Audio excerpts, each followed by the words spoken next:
ነብይ እዩ ጩፋ ከአዶናይ ጋር ያደረገው ንግግር እንግዲህ በሂሳብ በሶሻል ሚዲያ ላይ በከፍተኛ ሁኔታ መነጋገሪያ ሆኗል። ወደፊት ምንድነው ታዲያ የምታስበው?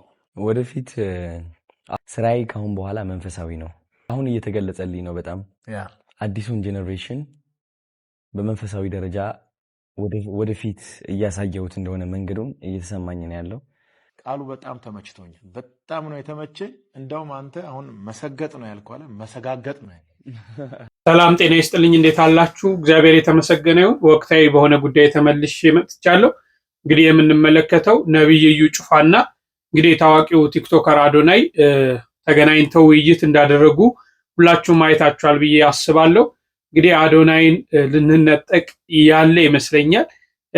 እንግዲህ ለአዶናይ መድረስ አለብን ብዬ አስባለሁ። ይህንን ያልኩባቸው የተለያዩ ጉዳዮች አሉ። እነዚህን አንስተን በስፋት እንነጋገራለን፣ በስፋት እንወያያለን። እስከ መርሃ ግብሩ ፍጻሜ ድረስ አብራችሁ እንድትቆዩ በፍቅር ጠይቃችኋለሁ።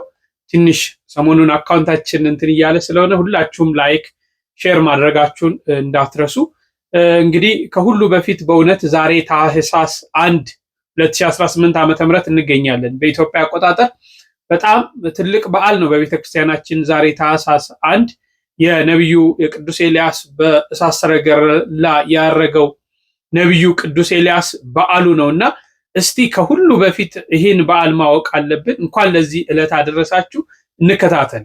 ታህሳስ 1 ቅድስት ቤተክርስቲያናችን ከሊቀ ነቢያት ከቅዱስ ሙሴ ቀጥሎ ርዕሰ ነቢያት የነቢያት ራስ የምትለው ሰማይን የለጎመ እሳትን ከሰማይ ያዘነበ ፍጥረታትን ሁሉ በቃሉ የገዛና ያዘዘ ሞትን ያልቀመሰ ወደ ብሔረ ሕያዋን በእሳት ሰረገላ ያአረገ በአሳ አንበሪ ሆድ ውስጥ ተጭኖ ሂዶ የነነዌ ሰዎችን ከሞት የታደጋቸውን የመበለቲቱ ልጅ ቅዱስ ዮናስን ከሞት ያዳነ የታደገ በበረሃ በምድረ በዳ ምንጭ ፈልቆለት ጠጣ የነበረ ቁራ ምግቡን እያመጣ የመግበው የነበረ ሊቀ መላእክት ቅዱስ ሚካኤል እንጎቻ ባገልግል ውሃ በመንቀል እያመጣ የመግበው ያበለው ያጠጣው የነበረ ለተልእኮ እግዚአብሔር ካልሆነ በስተቀር ከሰው ጋር መዋልና ማደርን አይወድም ነበርና መኖሪያው በተራሮችና በዱር በገደል ይልቁንም ደግሞ በቀርሜሎስ ተራራ ውስጥ የነበረ በዚህም የተነሳ ከንጉሠ ሳሌም ከቅዱሱ ካህን ከቅዱስ መልከጼዴቅ ቀጥሎ ለድንግልና ለብህትውናና ለምንኩስና በብሉይ ኪዳን መሰረትን የጣለ ቅዱስ አባት። አደራ ይህንን ቪዲዮ የምትችሉ ብዙ ጊዜ የማትችሉ ደግሞ ቢያንስ 3 ጊዜ ኮፒ ሊንክ አድርጉልኝ፣ ለሁሉም ይዳረሳል። ለቤቱ አዲስ የሆናችሁ ፎሎ ማድረግ እንዳይረሳ እላለሁ። ነገ ታህሳስ 1 ገና የተወለደ ቀን የእናትና የአባቱ ቤት በብርሃን ተሞልቶ ነበር። ታዲያ በዚህ ሰዓት 4 ቅዱሳን መላእክት መጥተው በእሳት ሰፋድል ወይም ደግሞ መጎናጸፊያ ሲጠቀልሉት እናትና አባቱ ወላጆቹ በማየታቸው ደንግጠው ነቢያትና ካህናትን አስጠርተው ለነሱ ቢነግሯቸው ካህናቱና ነቢያቱ ግን ይህ ነገር እጅግ በጣም ረቆባቸዋልና ይህ ሰው በእስራኤል ላይ ይነግስ ይሆንን ወይስ ነቢይ ይሆንን ብለው ያደነቁለት ገና ከልጅነቱ ጀምሮ ኮስታራ ቁም ነገረኛና ንጽህናን የሚወድ እስራኤላዊ። ታዲያ ይሄ ቅዱስ የመጣበት ዘመን ደግሞ ከክርስቶስ ልደት ከ900 ዓመታት በፊት ሕዝብና ነገስታቱ የከፉበት እግዚአብሔር ተረስቶ ጣዖታት የሚመለኩበት ዘመን ነበር። ይሄ ቅዱስ ሕፃን ግን በዚህ ክፉ ትውልድ ዘመን ሆኖም ሥርዓተ ኦሪትን የጠነቀቀ የንጽህናና የአምልኮ ሰው ነበር። በብሉይ ኪዳን የዚህን ቅዱስ ያክል በሐዲስ ኪዳን ደግሞ የመጥምቀ መለኮት ቅዱስ ዮሐንስን ያክል በዘመነ ሊቃውንት ደግሞ የቅዱስ ዮሐንስ አፈወርቅን ያክል መገስጽ ደፋር መምህር አልነበረም። ይሄ ቅዱስ በነበረበት በዚያ ክፉ ዘመን አክዓብና ኤልዛቤል የሚባሉ ክፉ ነገስታት ተነስተው የእስራኤልን ሕዝብ በሙሉ ለጣዖት አሰገዱት። ይባስ ብሎም ደግሞ በወይኑ እርሻ ምክንያት ኢይዝራኤላዊው ናቡቴን ደሙን በእርሻ መካከል አፈሰሱት። በዚህም የተነሳ ኢይዝራኤላዊው ናቡቴ የአባቶችን ርስት አልሸጥም አልለውጥም በማለቱ ሞቱ እንደ ሰማዕትነት ሲቆጠርለት፣ ይሄ ቅዱስ ግን የዚህን ኢይዝራኤላዊ ሞት ዝም ብሎ ሊያይ አልወደደም። ቀጥታ ወደ ቤተ መንግስት ወደ ነገስታቱ ሄደና የናቡቴ ደም በከንቱ ፈሶ አይቀርም፣ የአንቺን ደምም ውሻ ይልሰዋል አላቸው። በዚህም የተነሳ ንግስቲቱ ኤልዛቤል ልትገለው ብትፈልገውም እርሱ የልዑል እግዚአብሔር ነውና ልታገኘው አልቻለችም። ንግስቲቱም በዚህ የተነሳ በመበሳጨቷ 1000 የሚሆኑ ነቢያትን ሰብስባ ፍጇቸው አለች። በዚህ ጊዜ 900ዎቹ ነቢያት ሲታረዱ 100ዎቹ ነቢያት ግን ቅዱስ አብድዮ በዋሻ ውስጥ ደብቆ እየመገበ አትርፏቸዋል። ነቢያቱ ከተገደሉ በኋላም በእስራኤል ውስጥ አመጻና ኃጢአት ጣዖት ማምለክም እየተስፋፋ ሄዷል። በዚህም የተነሳ ይሄ ቅዱስ ነቢይ ወደ ልዑል እግዚአብሔር ጸሎት አቀረበና ለ3 ዓመት ከ6 ወር ለ3 ዓመት ከ6 ወር ዝናብ ከሰማይ ወደ ምድር እንዳይወርድ ሰማይን ለጎመው። ሕዝቡ በኃጢአቱ ምክንያት ሲጎዳ፣ እርሱን ግን ቁራ እያመጣ ምግብ ይመግበው ነበር። ከዓለት ላይ ውሃ እየፈለቀ ይጠጣ ነበር። ከዚህ በኋላም ልዑል እግዚአብሔር ከፈለገ ኮራት ወደ ሰራፕታ እንዲሄድ አዝዞታል። በሰራፕታም የነቢዩ ዮናስ እናት ያቺ ደግ መበለት እንጎቻ ሰርታ አብልተዋለች። በዚህም የተነሳ ቤቷ በበረከት ተትረፍርፎላታል። ነቢዩ ዮናስን በሞተ ጊዜ ከሞት አስነስቶታል። በመጨረሻም ሕዝቡ በረሃብ እየተቸገረና እየተሰቃየ እንደሆነ በተረዳና ባወቀ ጊዜ በጸሎቱ የዘጋውን ሰማይ በጸሎቱ አስከፍቶ ዕለቱኑ ሕዝቡ በረከት እንዲቀምሱ አድርጓቸዋል። ከዚያ አስቀድሞ ግን ከንግሥቲቱ ኤልዛቤል 850 ሐሰተ ነቢያትና የጣዖት ካህናት ጋር ተወዳድሮ አሸንፏቸዋል። ድፍረታቸው እጅግ በጣም ይገርማል እኮ። አንተ ሐሰተኛ ነቢይ ነህ፣ እኛ እውነተኛ ነቢይ ነን፣ መስዋዕትን እንሰዋና የትኛውን እሳት መጣ እንደምታቃጥለው እናያለን ብለው ተወዳደሩ ከእርሱ ጋር። በዚህም የተነሳ ሐሰተኛ ነቢያት በአንድ ወገን፣ እርሱ ደግሞ ለብቻው ሆነው መስዋዕትን በሰው ጊዜ እሳት ከሰማይ ወርዳ የእርሱን መስዋዕት ብቻ በልታለታለች። በዚህም የተነሳ ሕዝቡ በሙሉ ተሰብስቦ መጥቶ እነዚህን 850ዎቹን ሐሰተኛ ነቢያት በወንዝ ዳር ወስደው በሰይፍ አንገታቸውን መትተው ሰይፈው ገለዋቸዋል። ይህንን የሰማችና ያወቀች ኤልዛቤልም እጅግ በጣም ስለተበሳጨች ልትገድለው ፈልጋ ባሳደደችው ጊዜ ይሄ ቅዱስ ነቢይም ወደ ልዑል እግዚአብሔር አቤቱ ብቻዬን ቀርቻለሁ፣ ከአባቶቼ እኔም ተለይቼ አልበልጥምና እባክህን ውሰደኝ አለ። በዚህም ሰዓት ልዑል እግዚአብሔር ወደ ብሔረ ሕያዋን እንደሚወስደው ሞትን እንደማይቀምስ ነግሮታል። ከዚህ በኋላ ሊቀ መላእክት ቅዱስ ሚካኤል እንጎቻ ባገልግል ውሃ በመንቀል እያመጣ ሲመግበው ከቆየ በኋላ የሚያርግበት ጊዜ ሲደርስ ደቀ መዝሙሩን ኤልሳዕን ጠርቶ የምትሻውን ለምነኝ አለው። ደቀ መዝሙሩ ያ ኃያል ነቢይ ቅዱስ ኤልሳዕም አባቴ ሆይ መንፈስን እጥፍ አድርገህ ስጠኝ ብሎታል። ከዚህ በኋላ ይህንን ቅዱስ የእሳት ሰረገላ ከሰማይ ወርዶ በነጠቀው ጊዜ ለነቢዩ ለኤልሳዕ ግምጃውን ጥሎለት ሄዷል። ዛሬ ይህ ቅዱስ በብሔረ ሕያዋን ያለ ሲሆን በዘመነ ሐሳዊ መሲህ ሐሰተኛው ክርስቶስ በሚነሳ ጊዜ ከወንድሙ ከቅዱስ ሄኖክና ከሌሎቹም ቅዱሳን ጋር መጥቶ ሰማዕትነትን ይቀበላል። ይህ ኮስታራ ቁም ነገረኛ ንጹሕ ድንግል ባህታዊ ነቢይ ኃያል መገስጽ ርዕሰ ነቢያት የነቢያት አለቃ የነቢያት ራስ ታላቁ ነቢይ ቅዱስ ኤልያስ ነገ ታኅሳስ 1 ሞትን ሳይቀምስ በእሳት ሰረገላ ወደ ብሔረ ሕያዋን ያረገበት ዓመታዊ ክብረ በዓሉ ነው። አደራ ኮፒሊንክ ማድረግ እንዳይረሳ። መድኃኔዓለም ኢየሱስ ክርስቶስ ከታላቁ ቅዱስ ነቢይ ከቅዱስ ኤልያስ ረድኤት፣ በረከት፣ ምልጃ፣ ቃል ኪዳን፣ ፍቅር አይለየን። አሜን። የታላቁ የነቢዩ የቅዱስ ኤልያስ በረከቱ ይድረሰን እያላችሁ ኮሜንት ላይ ጻፉ። የነቢዩ ኤልያስ በረከት ለሁላችን ይድረሰን። እንግዲህ አምላካችን ስለ ቅዱሳኑ የገባው ቃል ኪዳን የሰጣቸው ቃል ኪዳን አለ እና በዚህ ቃል ኪዳን ደግሞ ሀገራችንን ይማርልን፣ ምሕረት ይላክልን። የነቢዩ የቅዱስ ኤልያስ በረከት ለሁላችንም ይድረሰን እላለሁ።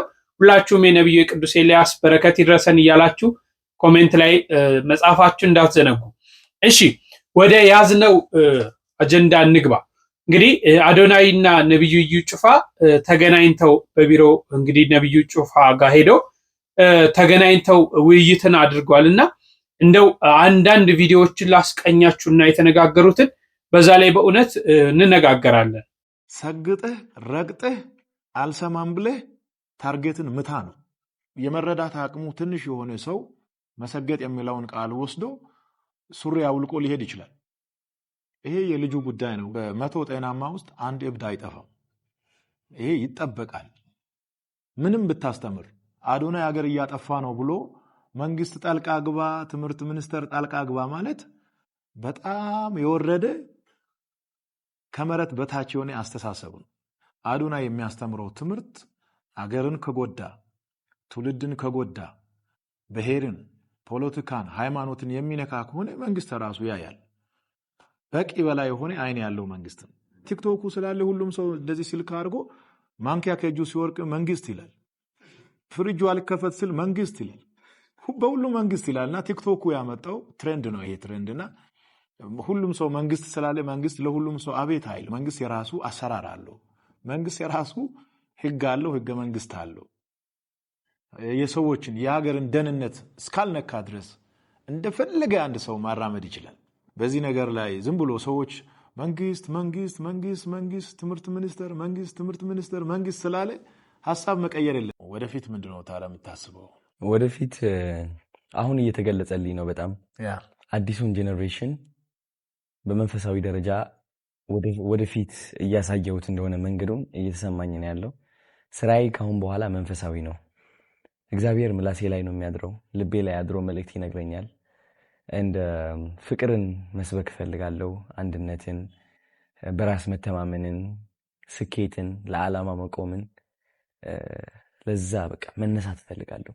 እሱ ነው ዓላማዬ ብዬ ነው የማስበው። እኔ ሰዎችን ማዝናናትም ደስ ይለኛል። ያው መምከር ብቻ ሳልሆን እኔ መዝናናትም በቃ ራሴ ነኝ። በቃ ኢንተርቴይንመንትም ነኝ። አዶናይ ሁሉም ነገር ነው። አንድ መንገድ ብቻ አይደለም የሚመራው።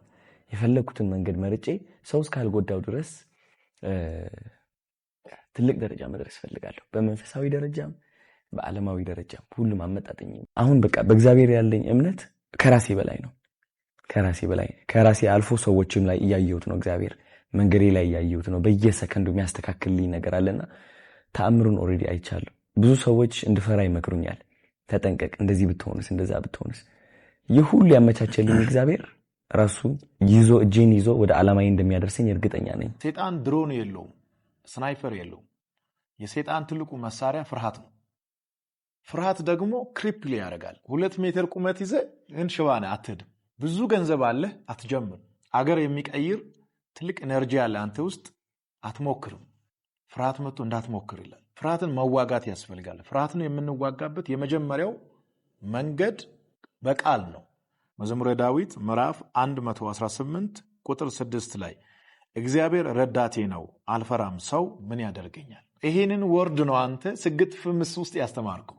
እንደዚህ ሰዎች ደፍሮ እንዲወጡ በእኔ መነጽር ቃሉ በጣም ተመችቶኛል። በጣም ነው የተመቸኝ። እንደውም አንተ አሁን መሰገጥ ነው ያልከው አለ፣ መሰጋገጥ ነው ያለብህ።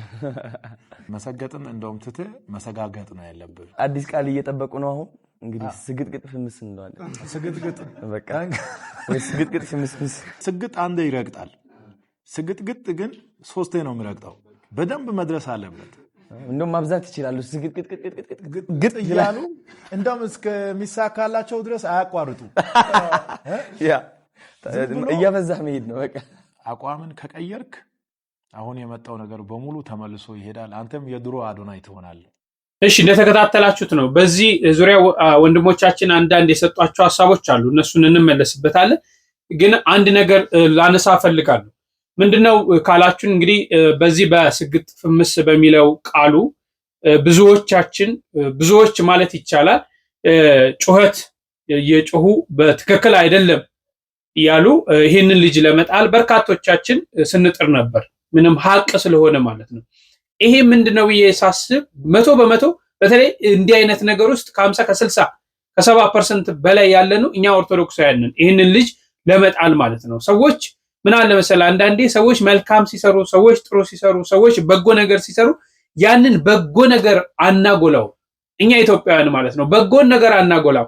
በጣም ትናንሽ ክፍተቶችን ያንን ክፍተት ከማረም ይልቅ ያንን ክፍተት ቀርቦ ከመነጋገር ያንን ክፍተት በዚህ መንገድ አድርግ ከማለት ይልቅ ክፍተቱን እያጎላን እነዛ በጎ የሚሰሩትን ሰዎች ለመጣል እንጥራለን። መልካምነታቸው አይታየንም። 90% መልካም ሰርተው ያቺ 10% የምታክለዋል ፐርሰንት ኔጌቲቭ ነገር ያችን አጉልቶ ለመጣል ሚዛን ላይ ያስቀምጠን ከፍ አድርገን ለመጣል እንጥራለን ማለት ነው። አሁን እንግዲህ ሰሞኑን አዶናይ በጣም ከፍተኛ ውርጅብኝ ሲወረድበት እንደነበረ ይታወሳል። የሚሰራቸው ስራዎች ይሄ ልጅ እንግዲህ ወጣት ነው። ገና ልጅ ነው። ይሄን ያህል ወይ ፕሮፌሰር ወይ ሃይማኖት ሰባኪ ወይ የሆነ ነገር አይደለም። ፐርፌክት እንዲሆንም አንጠብቅም። ሰዎች ነው ክፉ ነገር ወይም ሰዎች መጥፎ ነገር ወይም ደግሞ የሆነ ስህተት ውስጥ ልንገባ እንችላለን። ያን ስህተት ግን በምንድን ነው የምናረመው? አሁን የተደረገውን ነገር አስተውሉ። እዚህ ጋር በደንብ ከነብይ እዩ ጩፋ ጋር ተገናኝተው አውርተዋል። አንድ ጽሑፍ ላስነብባችሁ። መምህራችን ዘላለም ይባላሉ። እንግዲህ በፌስቡክ ገጻቸው ያሰፈሩት ነው። ተከታተሉት፣ ላንብብላችሁ። እንደዚህ ይላል። የኛዎቹ ገና ለገና ስግጥ ፍምስ የሚለውን ቃል ስላልተዋጠላቸውና ስላልተመቻቸው ብቻ ስያሜ እየሰጡ ልጁን በሆነው ባልሆነው ቁም ስቅሉን እያሳዩት ነው።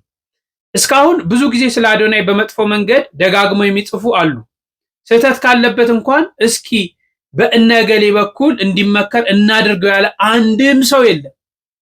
በደንብ አስተውሉ። ይሄ ልጅ ስህተት አለበት፣ እስቲ ይመከር፣ እስቲ እንምከረው፣ እስቲ እነገሌ ያናግሩት ያለ የለም። ግን ስለ ስህተት ውስጥ የሚጽፉ አሉ። ከልጁ አልፎ ልጁን በርታ ያሉት አገልጋዮችና ወንድሞች ሁሉ ሙድ ተይዞባቸው እኔ ራሱ ብዙ ሰዎች ልጁን በርታ በማለቴ አፍ ይዘውብኝ ቀልደውብኛል። ግድ የለም ሙድ ያዙብኝ፣ ይህንን ብዬ በንቀት አቅጥጬ አልፌያቸዋለሁ ይላሉ። ልጁ ስለ ሃይማኖቱ ትልቅ ፍቅር እንዳለው ግልጽ ነው። ስለ ሃይማኖቱ ግን ስር የሰደደ እውቀትና ግንዛቤ ላይኖረው ይችላል፣ ያለውም አይመስለኝም። እና እጅሬ ግን በየት በኩል እንዴት አድርገው መረባቸውን ዘርግተው እንዳገኙት አየ። እነማን? አሁን የተገናኘባቸው ሰዎች እንዴት አገኙት? መረባቸውን እንዴት ዘርግተው አገኙት? ልጁ የኦርቶዶክስ ቤተ እምነት ነው። እንምከረው እስቲ፣ ነገሌ ይምከሩት፣ ነገሌ ያናግሩት። ጥሩ ነው፣ መልካም እየሰራ ነው። ይሄ ነገር ደግሞ ይጥልሃል፣ ይሄ ነገር ደግሞ መጥፎ ነው። በዚህ መንገድ ብትጓዝ፣ በዚህ መንገድ ብትሄድ የተሻለ ደረጃ ትደርሳለህ። እየሰራ ያለው ስራ መልካም ነው ብለውታል የኛ ቤት አማኞች። ይሄንን ያዙልኝ እና እዚህ ውሃ በማያነሳ ነገር ርዕስ አድርገን የራሳችንን ልጆች በማጠልጠል መደገፊያ ሲያጡ አጠገባቸው ያገኙትን ሌላውን እየተጠጉና ሙጥኝ እያሉ ቢሸሹንስ? ገባር ወንዝ ሆነን እንዳንቀር በሆነው ባልሆነው ልጆቻችንን ኳስ እንደጠፋበት ተከላካይ ለተቃራኒ ቡድን ማቀበላችንን እናቁም። ይህ የሙከራ ስርጭት በቀላሉ የሚታይ አይደለምና በዙሪያው ያላችሁ አዶናይ ካዳኝ አድኑት። እኔ ሁልጊዜም ከሃይማኖታችን ውስጥ ሰው እንደነጠቅና እንደመቀማት የሚያመኝ ነገር ሰው እንደመነጠቅና እንደመቀማት የሚያመኝ ነገር የለም፣ በጣም ነው የሚጠዘጥዘኝ ብለው እንግዲህ መምህር ዘላለም ይባላሉ። ይህም በፌስቡካቸው አስፍረውታል። በጣም ትልቅ መልእክት ነው። አይተኑ ተረርተኑ ከሆነ ማለት ነው። እንግዲህ ይህ ልጅ የኦርቶዶክስ ቤተ እምነት ልጅ ነው። ማርያም ሲል ሁልጊዜ ስለመቤታችን ሲናገር ሁልጊዜ እንሰማዋለን። ያለው ፍቅር ማለት ነው። እንግዲህ በዚህ በሰግጥ ፍምስ በሚለው ቃሉ ከመምከር ከመዘከር አጠገቡ ሆኖ ከመርዳት ይልቅ ምን ስናደርገው ነበር? ስንጥለው። ዛሬ ታዲያ ይሄ ልጅ እንግዲህ ነብይ እዩ ጩፋ እንዴት አድርገው እንደመከረው አይታችኋል አይደል?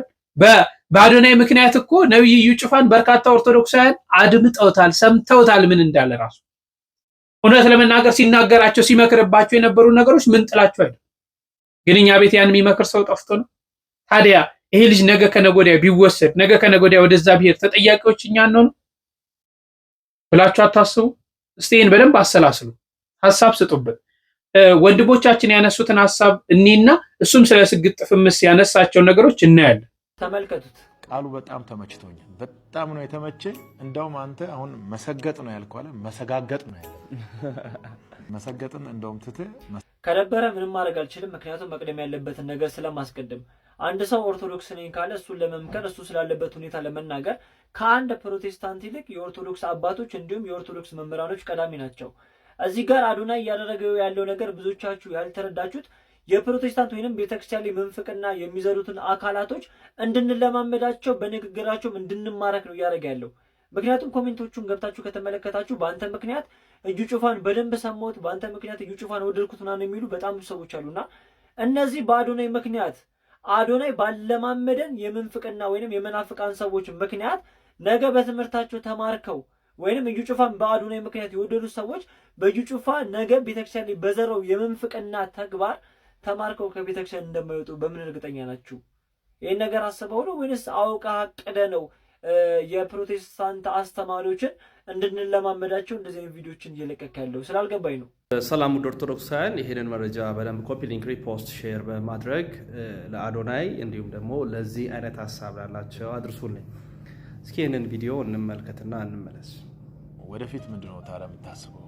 ወደፊት አሁን እየተገለጸልኝ ነው በጣም አዲሱን ጄኔሬሽን በመንፈሳዊ ደረጃ ወደፊት ሁላችሁም ይህንን ቪዲዮ አይታችኋል ብዬ አስባለሁኝ። መልካም ነው፣ ግን ደግሞ መመርመርም አለብን ብዬ አስባለሁ። በአበሻ ወይ በኢትዮጵያዊነታችን አንድ የሚነገር ብሂል አለ አይደለ?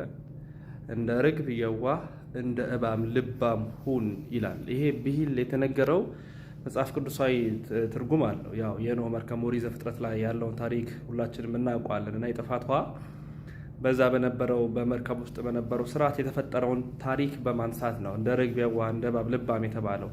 ርግብ ከፍ ብላ ልክ እባቡ አፉን ከፍቶ ሊበላት በሚጠብቅበት ሰዓት እርግቢቷ እንቁላሏን ትጥላለች። ስትጥል እንቁላሉ ቀጥታ የእባቡ አፍ ውስጥ ይገባል።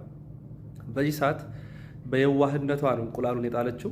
ርግብ ደግሞ ልባም የተባለው እባብ ደግሞ ማሰብ ይጀምራል። ከበላሁት እንግዲህ ከመርከቡ ያስወጣኛል፣ ማዕበሉ ያጠፋኛል ብሎ አሰበና አፉ ላይ እንዳለ ሳይበላው ጠበቀው ማለት ነው። ልብ ገዝቶ ማለት ነው። ከዛ እዛው ተፈለፈለ የሚል ታሪክ አለ። ከዚህ የምንማረው ምንድን ነው? ልባምነት ማስተዋል ነው። የዋህነት ብቻ ጥሩ አይደለም። ወንድማችን አዶናይ የዋህ ነው። የዋህነቱን ተደጋጋሚ ጊዜ ተመልክተናል። ደስም ያሰኛል። እግዚአብሔርም ይፈልጋል ይህንን። ምክንያቱም ቅንነት፣ የዋህነት የእግዚአብሔርን ፊት ታየዋለች ስለሚል መጽሐፍ።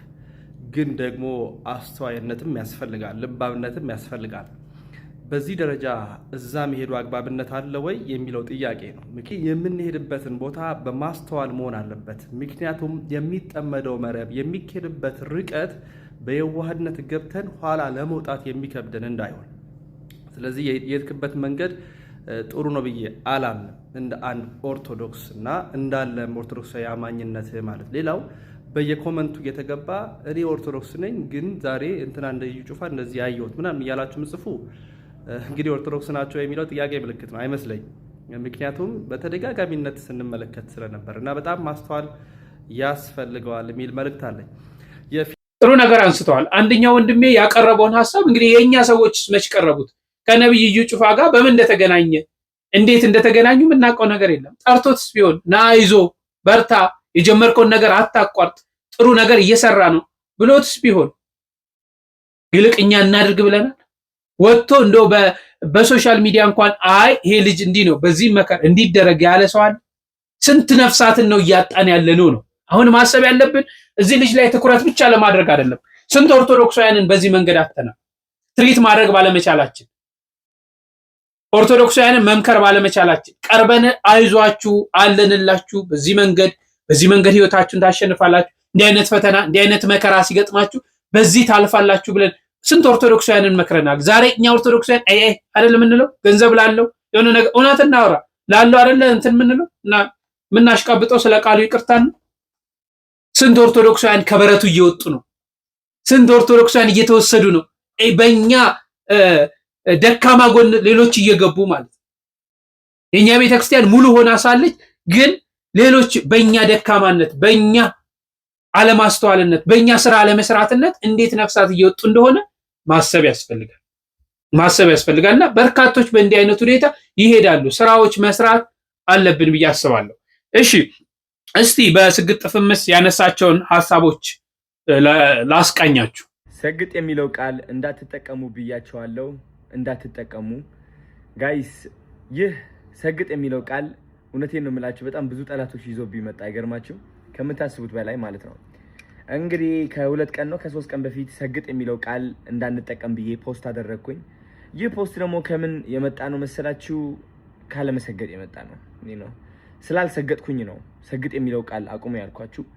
እና አንዳንድ ሰዎች ሰግጠው እየጠሉን፣ ሰግጠው ለመመቃኘት እየሞከሩ ነው፣ ሰግጠው ላለመረዳት እየሞከሩ ነው፣ ሰግጠን ለማስረዳት እየሞከርን ሰግጠው ላለመረዳት እየሞከሩ ነው። ስለዚህ ከአሁን በኋላ ሰግጥ የሚለው ቃል እንዳትጠቀሙ፣ ስግጥግጥ የሚለው ቃል ነው የምትጠቀሙት ማለት ነው። ከስግጥ ፍምስ ወደ ስግጥግጥ ፍምስ ተቀይሯል ማለት ነው።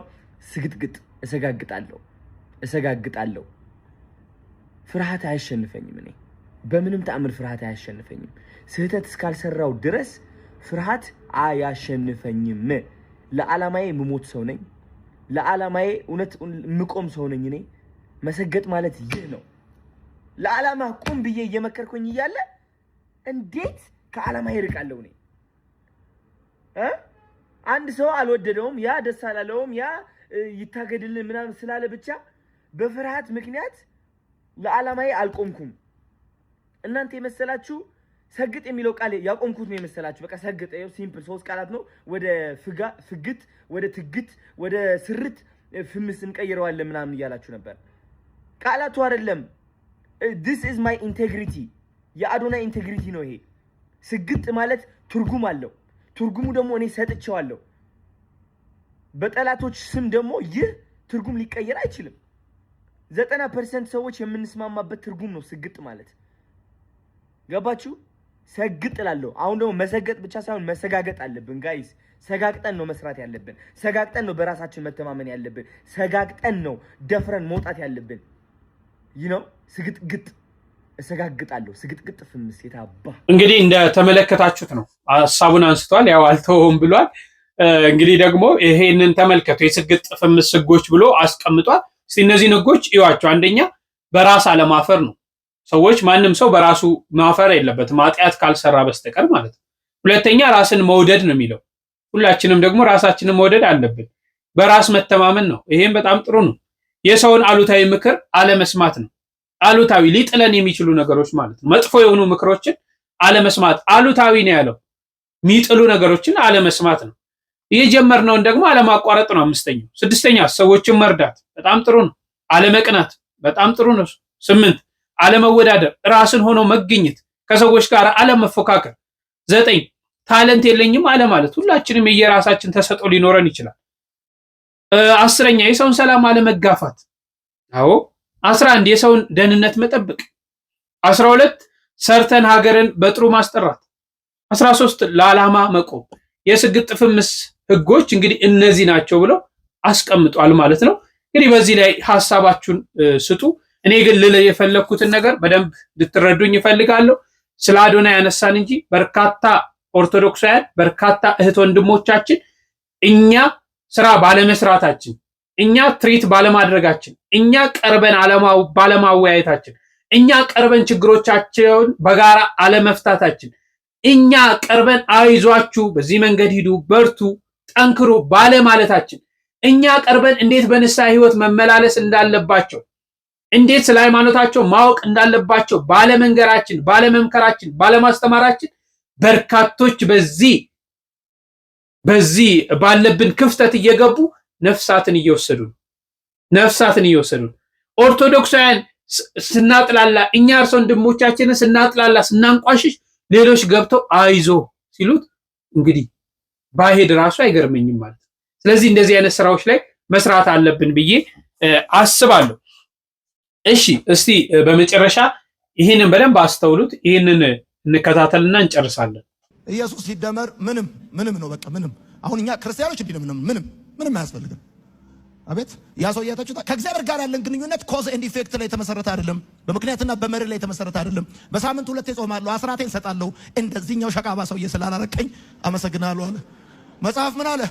ከሁለቱ ማን ጸደቀ አለ። ያኛውስ እኔ ኃጢአተኛውን ይደቃ ነበር አለ። አስራት ኢየሱስ ሲደመር አስራት ተበላ፣ መባ ተበላ፣ የሆነ ነገር ተበላ። ኢየሱስ ሲደመር ምንም ነው የዘላለም ህይወት። እንግዲህ እንደሰማችሁት ነው። እኔ ሁልጊዜ እንደምናገረው እግዚአብሔርን ከማመሰግንባቸው ምክንያቶች አንደኛው እንኳንም የቅድስት ቤተክርስቲያን የተዋህዶ ልጅ አደረከኝ ብዬ ነው። ለምን ካላችሁኝ እንዲህ ያለ የስተት ትምህርትን ከማመንና ከመቀበል ከማስተማርም ስለጠበቀኝ። እንግዲህ ግለሰቡ የተናገራቸው ንግግሮች ፈጽሞ መጽሐፍ ቅዱስ ላይ እውቅና ያላቸው ትምህርቶች አይደሉም። ምናልባት ስንሰማ መጽሐፍ ቅዱስን ይጠቅሳል፣ ግን እሱ የተረጎመበት መንገድ በጣም የተሳሳተና እንደውም አሁን ስናነበው ከመጽሐፍ ቅዱስ ጋር ተቃራኒ ነው። ፍርዱንና ሚዛኑን ለእናንተ ልተው። ግለሰቡ እንግዲህ የሚያስተምረው በዋናነት የትምህርቱ ዋና ነጥብ ሙሉንም ለመስማት ሞክሬያለሁ። 2 አስተሳሰቦችን ተማሪዎቹ ላይ ለመጫን። የመጀመሪያው ሀሳብ እንደሚታወቀው ፕሮቴስታንት ከምትቀበላቸው 5 ሶሎች አንደኛው ሶላ ግራሺያ ወይም ምንድነው በጸጋዎቿን የሚል ነው። ሁለተኛው ደግሞ ሶላ ፊዴ ወይም በእምነት ብቻ ነው የሚዳን። ሌሎች ሚስጥረ ጥምቀት፣ ሚስጥረ ንስሐ፣ ሚስጥረ ቁርባን፣ አስራት በኩራት ማውጣት፣ መባ መስጠት፣ ምጽዋት መስጠት የሚሉ ጉዳዮች ስግደቱ ምኑን ጨምሮ ለድህነት አካል ሊሆኑ አይችሉም ነው። ሰው የሚድነው በማመን ብቻ ነው የሚል ነው። ግን እስቲ ግለሰቡ የጠቀሰውን ጥቅስ እስቲ እናንብበው። በዋናነት እንደሰማችሁት በመጽሐፍ ቅዱስ ውስጥ ጌታችን ሲያስተምር 2 ሰዎችን ምሳሌ አድርጎ አቅርቧል። አንደኛው ቀራጭ ነው፣ ሁለተኛው ፈሪሳዊ ነው። እና በዛ ዘመን እንደምታውቁት ይበልጥ ቀራጭ ወይም ግብር የሚሰበስቡ የሚቀርጡ አካላት በጣም በእስራኤል ዘንድ ይጸየፏቸው ነበር። ምክንያቱም ግብሩን እየሰበሰቡ የሚቀርጡት ወይም ያንቀረጥ የሚያወጡት ለጌቶቻቸው በቀኝ ግዛት ላይ ያዟቸው ለሮማውያን ናቸው። ስለዚህ ልክ እንደ ባንዳ ጭምር ይታዩ ነበር። ታዲያ ጌታ 2ቱን አቀረበና በምሳሌ ያስረዳ። አሁን እሱ እንዳለው መባና ምጽዋት አያስፈልግም፣ አስራት በኩራት አያስፈልግም ለሚለው ሐሳብ ሳይሆን ታሪኩን ጌታ ያስተማረው ይልቁንስ በትዕቢታቸው ጻድቃንን የተናቁ የሚመስሉ ድሆችን በማህበረሰብ በጸይፍ ስራ ውስጥና በሌላ አካል ውስጥ ያሉትን እነዛ ለሚንቁ ለትዕቢተኞች ተክሳስ ተብሎ የተነገረ ንግግር ነው። ይሄን ያልኩት እኔ አይደለሁም። ራሱ መጽሐፍ ቅዱስ ላይ እንዲህ ይላል። የሉቃስ ወንጌል ምዕራፍ 18 ከቁጥር 9 ጀምሮ እንዲህ ይላል። በደንብ ስሙኝ። ጻድቃን እንደሆኑ በራሳቸው ለሚታመኑና ሌሎችን ሁሉ በጣም ለሚንቁ ይህን ምሳሌ ነገራቸው እንዲህም ሲል ይላል። ይሄ ምዕራፍ የተጻፈበት ዋና ዓላማ ምሳሌውን ጌታ የተናገረው አስራት በኩራት አያስፈልግም፣ ምጽዋት አያስፈልግም፣ መባ አያድንም ለሚል አይደለም ነው። ርዕሱን ነገረ ሉቃስ ምን ለሚሉ ራሳቸውን ጻድቅ ለሚያደርጉ ራሳቸው በትዕቢት ኮፍሰው እኔ ጻድቅ ነኝ፣ እኔ ንጹህ ነኝ፣ እኔ ጾማለሁ፣ እኔ ጸልያለሁ ብሎ ለሚታበዩ ለፈሪሳውያንና ለሰዱቃውያን ለአይሁድ ለማስተማር እንጂ ስለ ምጽዋት አላስፈላጊነት አይደለም። ከዚህ ይጀምራል የመጀመሪያው ጉዳይ። ጌታ ይቀጥልና እንዲህ ይላል ምሳሌውን። ሁለት ሰዎች ሊጸልዩ ወደ ቤተ መቅደስ ወጡ። አንዱ ፈሪሳዊ፣ ሁለተኛው ቀራጭ ነበር። ፈሪሳዊ ቆሞ በልቡ ይህን ጸለየ። እግዚአብሔር ሆይ እንደ ሌላ ሰው ሁሉ ቀማኛና አመፀኛ መንዝራ ወይም እንደ ሌሎቹ ቀራጭ ስላልሆንኩ አመሰግናለሁ። በየሳምንቱ 2 ጊዜ ጾማለሁ፣ ከማገኘውም ሁሉ አስራት በኩራት አወጣለሁ አለ። ይሄ ሰው ጥፋቱ አስራት በኩራት አወጣለሁ ማለቱ አይደለም፣ ወይም አስራት በኩራት ማውጣቱ ስለነበር አይደለም፣ መጾሙን አይደለም ጌታ የተቸው። የሰውየው ትልቁ ጥፋት ምንድነው? ታበየ። እኔ እንዲህ ነኝ ብሎ ሁሉም በሚያውቅ እግዚአብሔር ፊት እንዲህ አይባልም። ይሄ የክርስትና መርህ አይደለም። ቀጠለ። ቀራጩ ደግሞ ግን በሩቅ ቆሞ አይኖቹን ወደ ሰማይ ሊያነሳ እንኳን አልወደደም። ነገር ግን አምላክ ሆይ እኔን ኃጢአተኛውን ማረኝ እያለ ደረቱን ይደቃ ነበረ። እላችኋለሁ ከዚህ ይልቅ ይህ ጻድቅ ሆኖ ወደ ቤቱ ተመለሰ። ራሱን ከፍ የሚያደርግ ሁሉ ያዋርዳልና ራሱን ግን የሚያዋርድ ከፍ ይላል። አሁን ይሄ ሰው ቀራጩ የተደነቀበት ምክንያት ስላልጾመ አይደለም፣ ወይም አልጾመምም አላለም ጭራሽ፣ ወይ ደግሞ አስራት በኩራት አላወጣም ስላለ ያንን ጌታ እውቅና እየሰጠ አይደለም። የተደነቀበት ዋናው ምክንያት ኃጢአቱን አሰበ ነው። እውነት ነው። ክርስትናም የሚል ስለ መጸወትክ ብቻ ደግሞ ትድናለህ፣ ንስሐ ስለገባ ብቻ ደግሞ አይደለም። ይህ ሁሉ ደግሞ ትትና ያስፈልጋል። አንድ ሰው ጾመኛ መሆኑ ያድነዋል። ነገር ግን ጾመኛ መሆኑ ብቻም ደግሞ አይደለም፣ ትትና ደግሞ መኖር አለበት። ጌታ ይሄን የተናገረበትን ምክንያት ሲናገር ራሱን ከፍ የሚያደርግ ሁሉ ያዋርዳል፣ ራሱን ግን የሚያዋርድ ከፍ ይላል። ጉዳዩ ስለ ትህትናና ስለ ትዕቢት አንጻራዊ ምሳሌ ተደርጎ የቀረበ እንጂ አሁን ይሄ ግለሰብ እንደሚለው ምጽዋት አያስፈልግም አስራት የሚል ይሄ የሽሙጥ ወንጌል አይደለም። እኔ በጣም ማዝነው እንደ ቁጭ ብላችሁ በምትሰሙና በምታጨበጭቡ ሰዎች ነው። ሰው እንዴት የያዘው መጽሐፍ ቅዱስ መረዳት ያቅተዋል? እንዲሁ ለስንት ዓመታት ትውልዱን ወደ እሳት መራችሁት። እንደተባለው ግን እውነት መባ ማስገባት ለድነት አይጠቅምም። አስራት በኩራት ማውጣት ለድነት አይጠቅምም። ነዳያንን መመጽወት እውነት ለድነት አይጠቅምም። እንዲህ ቢሆንም ማኖሩ ጌታ ባላስተማረ። እስቲ ወንጌሉን እንመልከተው። እውነት መባ አያስፈልግም? ጌታ መባን ይቃወማል። ጌታ አስራት በኩራትን ይቃወማል። ጌታ ምጽዋትን ይቃወማል። እውነት ለድነት አይጠቅምም። ከአንድ መነሻ ልንገራችሁ። እስቲ ዝም ብላችሁ ተመልከቱ። የማቴዎስ ወንጌል ልውሰዳችሁ። ምዕራፍ 25 ቁጥር 35 ላይ ጌታችን በምጽአት ሲመጣ ለፍርድ ቀን ለፍርድ ሲፈርድብን ከሚጠይቀን ጥያቄዎች ውስጥ አንድም ቦታ ላይ ሶላ ፊዴ የለም፣ ወይም በእምነት ብቻ የሚል ጥያቄ የለም። እንደውም ጭራሽ ጌታ የሚጠይቃቸውን ዝርዝሮች ስትመለከቱ አንድ ሰው በማመን ብቻ ሳይሆን ተርቤ አብልታችሁኛል፣ ተጠምቼ አጠጥታችሁ፣ እንግዳ ሆኜ ተቀብላችሁ፣ ታርዤ አልብሳችሁ የሚሉ የምግባር ጥያቄዎች ናቸው። የምግባር ጥያቄ የቱርባ ጥያቄ ለምን ይጠይቃል? በፍርድ እንኳን የምንጠየቀውን ጥያቄ ነው ዛሬ እንድንኖረው ቤተክርስቲያን የምታስተምራል። እስቲ ግን መባ አይጠቅምም ለሚሉ ሰዎች አንዱ ላይ ጥቅስ እናንሳ። ለምሳሌ የማቴዎስ ወንጌል ላይ ጌታችን ኢየሱስ ክርስቶስ ሲናገር እንዲህ ብሎ ተናግሯል። በደንብ ስሙኝ። ምዕራፍ 5 ቁጥር 22 ላይ ምን አለ? እንግዲህ መባህን በመሰዊያው ላይ ብታቀርብ፣ በዚያም ወንድምህ አንዳች ባንተ ላይ እንዳለው ብታስብ፣ በዚያ በመሰዊያው ፊት መባህን ትተህ ሂድ፣ አስቀድመ ከወንድምህ ጋር ታረቅ፣ በኋላ መባህን መጥተህ አቅርብ አለ። ጌታ ስለ ቂምና ስለ በቀል ነው እያስተማር ያለው። በልብ ቂም ይዘህ ቤተክርስቲያን መጥተህ መባ አትስጠኝ ነው። መባ አታስቀምጥ። መጀመሪያ መባውን ቤተክርስቲያን አስቀምጥና ሄደህ ታርቀናና መባውን ወደ ውስጥ ታስገባለህ አለ። አሁን እዚህ ጋር ጌታ እንደውም ጭራሽ ጥብቅና የቆመው እኮ ለመባው ነው። መባ ባያስፈልግ ነው ለድነት ባይጠቅ ለምን ይሰብካል ጌታ? ወንጌሉ ስለምን ተሰበከ? የወንጌል አካል ለምን ሆነ? ጌታ ስንት ትምህርት እያለ አይ ካመንክ በቂ ነው ወንድምን ይቅርታ ብለው ከዛ ትጸድቃለህ አላለው። መባ ባያስፈልግ ክርስቶስ የወንጌሉ አካል ባላደረገው የቱ ጋር ነው ጌታ ወንጌልን ተጸይፎ ያስተማረው? ሌላም ልጨምርላችሁ። ለምሳሌ ያንን ሰው ጌታ ሲያድነው እውሩን ሰው ምንድን ነው ያለው? ማቴዎስ 8:4 ላይ ኢየሱስም ለማንም እንዳትናገር ተጠንቀቅ፣ ነገር ግን ሄደ ራስህ ለካህን አሳይ አለ። ከዛስ ለእነርሱ ምስክር እንዲሆን ሙሴ ያዘዘውን መባ አቅርባል። በብሉይ ኪዳን መባ ያቀርቡ ነበር። በዚሁ አጋጣሚ በብሉይ ኪዳን ሁሉ ነገር ተሽሯል የሚል መጽሐፍ ቅዱስ ትምህርት የለም። ይሄን በደንብ አስተውሉ። ጌታ ምን ብሏል? ሕግና ነቢያትን ልሽር አልመጣሁም። የተሻራል ያልተሻራል። ለምሳሌ መባ ማስገባት ለእግዚአብሔር ቤት አልተከለከለም። ዛሬም ቤተክርስቲያን መጽዋዕት ይዘን እንከታለን፣ ገንዘቡንም እህሉንም ሌላው። ስለዚህ ጌታ ለምን መባህን አስገባለሁ? መባ ርኩስ ከሆነ መባ ለድነት ተጻራሪ ከሆነ ለምን ጌታ አዘዘው? ስለዚህ መጀመሪያ መጽሐፍ ቅዱስ ማወቅ ይቀድማል ነው። ከዛ ባለፈ ግን እውነት አሁን እንደሚለው ይሄ ሰው ኢየሱስ ሲደመር ምንም ማለት ሊለን የፈለገው ምንም አይነት መልካም ስራ፣ ምግባር፣ ትሩፋት፣ ሌላም ትእዛዝ መጠበቅ አያድንም። እንደዛ ከሆነ ሮሜ 3:31 ላይ እስቲ እንሂድ። ሮሜ 3:31 ላይ ብርሃነ ዓለም ቅዱስ ጳውሎስ እንዲህ ይለናል። ሮሜ 3:31 ላይ እንግዲህ ሕግን በእምነት እንሽራለንን? ጥያቄ ምልክት አይደለም፣ ሕግን እናጸናለን እንጂ ይላል። ሕግ እምነት ስላለ እምነት ሕግን አይሽርም፣ ሕግም እምነትን አይሽርም። ሁለቱ አብረው የሚሄዱ እጅና ቀለበት ናቸው፣ ጣትና ቀለበት ናቸው። አትሽርም።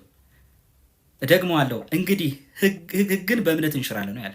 እምነት ስለመጣ ማመን ጥሩ ነው ማለት ሕግ አያስፈልግም ማለት አይደለም። እና የምትሰሙ ሰዎች እያስተዋላችሁ እግዚአብሔር ይስጥልን፣ ቃልት ያሰማልን። ወንድማችን መምህር ኢዮብ እንግዲህ በርካታ ወጣት ኦርቶዶክሳውያን መምህራኖች እያፈራን ነው ቤተክርስቲያን። እነዚህ አይነት እንቁ መምህራኖች አሏት። እንግዲህ ይሄ ወንድማችን በገነተ ጽጌ እንግዲህ በገነተ ጽጌ ቅዱስ ጊዮርጊስ አራዳ ቅዱስ ጊዮርጊስ ያለ ወንድም የሚያገለግል ወንድማችን ነው። ለፕሮቴስታንቱ እንግዲህ ኦርቶዶክሳውያን ምን አይነት ምላሽ እንዳላት መልሶችን እየሰጡ ያልሆነ አረዳዶች ሲሆን ደግሞ የዚህ ነው እንደዚህ ነው እያሉ ምላሽ የሚሰጡ ናቸውና እግዚአብሔር በእድሜ በጸጋ ያቆይልን፣ ቅዱስ ቤተክርስቲያናችንን ይጠብቅልን፣ ሀገራችንን ሰላም ያደርግልን። እንግዲህ ለህዝቡም ለሀገራችንም እግዚአብሔር አምላክ ሰላም፣ ፍቅር፣ አንድነት ይመልስልን። ከዛሬው በዓል ከነቢዩ ቅዱስ ኤልያስ በረከት ያካፍለን። ላይክ እና ሼር ማድረጋችሁን እንዳትረሱ። ሐሳብ አስተያየታችሁን እጅግ ጠቃሚ ነውና በኮሜንት ላይ እያስቀመጣችሁ በሌላ መርሃ ግብር እስክንገናኝ እጅግ አከብራችኋለሁ። ቸር ቆዩልኝ።